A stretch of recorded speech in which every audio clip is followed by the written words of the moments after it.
Episode 17 अध्याय 2 सांख्य योग में आप सभी का स्वागत है। कृष्ण अर्जुन से कहते हैं, कर्तव्य कर्म का पालन करने में ही तेरा अधिकार है। इसमें तुम स्वतंत्र हो क्योंकि तुम मनुष्य कर्म योनि में हो। मनुष्य के सिवाय दूसरा कोई भी योनि नया कर्म करने के लिए नहीं है।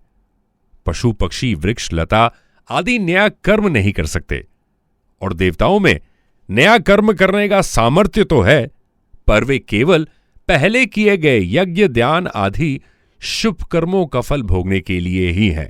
नरक में रहने वाले जीव अपने दुष्कर्मों का फल भोगते हैं, इसलिए वो नया कर्म नहीं कर सकते। नया कर्म करने में तो केवल मनुष्य का ही अधिकार है। इस कर्म के फल में तेरा कोई अधिकार नहीं है, क्योंकि फल का विधान तो मेरे अधीन है। अतः तू फल की इच्छा न करके अपना कर्म करते चल।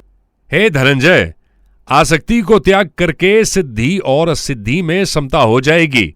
समता में हरदम स्थित रहते हुए ही कर्तव्य कर्म को करना चाहिए। समता ही योग है, अर्थात समता परमात्मा का स्वरूप है। तो बुद्धि की शरण ले। समता में निरंतर स्थित रहना ही उसकी शरण लेना है। बुद्धिमान मनुष्य जीवित अवस्था में ही पुण्य और पाप को त्याग कर देता है। इसलिए तुम योग में लग जाओ, अर्थात निरंतर समता में स्थित रहो। वास्तव में समता ही तो तुम्हारा स्वरूप है, क्योंकि समबुद्धि से युक्त ज्ञानी जन कर्मों से उत्पन्न होने वाले फल को त्याग कर जन्म रूप बंधन से मुक्त होकर निर्विकार परम पद को प्राप्त हो जाते हैं। जिस काल में तेरी बुद्धि मोहरूप दलदल को भली भांति पार कर जाएगी, उस समय तू सुने हुए और सुनने में आने वाले इस लोक और परलोक संबंधी सभी भोगों से वैराग्य को प्राप्त हो जाएगा। भांति भांति के वचनों को सुनने से विचलित हुई तेरी ये बुद्धि जब परमात्मा में अचल और स्थिर ठहर जाएगी, तब तू योग को प्राप्त हो जाएगा, अर्थात तेरी परमात्मा से नित्य संयोग हो जाएगा। दोस्तों, कहते हैं कि कर्म करो और फल की चिंता मत करो, क्योंकि कर्म करना हमारे हाथ में है और जो फल वो दूसरी शक्ति पर निर्भर है। कहते हैं कि ईश्वर बड़ा दयालु है, वो हमारे कृत्यों के लिए हमें माफ कर देगा, परंतु कर्म कभी माफ नहीं कर सकते। हमें अपने कर्मों का फल भुगतना पड़ेगा।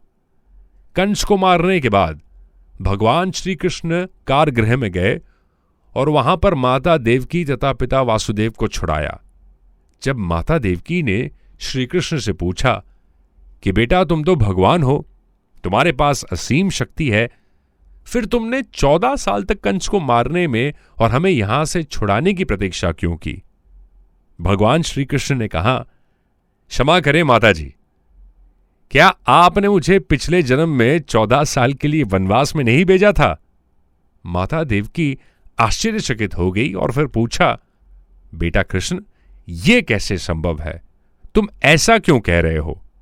भगवान श्री कृष्ण ने कहा, माता, आपको अपने पूर्व जन्म के बारे में कुछ भी स्मरण नहीं है, परंतु तब आप कैकेयी थी और आपके पति राजा दशरथ थे। माता देवकी ने और ज्यादा आश्चर्यचकित होकर पूछा, फिर महारानी कौशल्या कौन है? भगवान श्री कृष्ण ने मुस्कुराकर कहा, वही तो इस जन्म में मेरी माता यशोदा है। 14 सालों तक जिनको पिछले जीवन में मां के जिस प्यार से वंचित रहना पड़ा था, वो उन्हें इस जन्म में मिला। अर्थात प्रत्येक प्राणी को इस मृत्यु लोक में अपने कर्मों का भोग भोगना ही पड़ता है। यहां तक कि देवी देवता भी इससे अछूते नहीं है। आज का ये एपिसोड कैसा लगा, जरा हमें कमेंट करके जरूर बताइएगा। लाइक, कमेंट और सब्सक्राइब करना ना भूलें हमारे चैनल FOV सेंस को।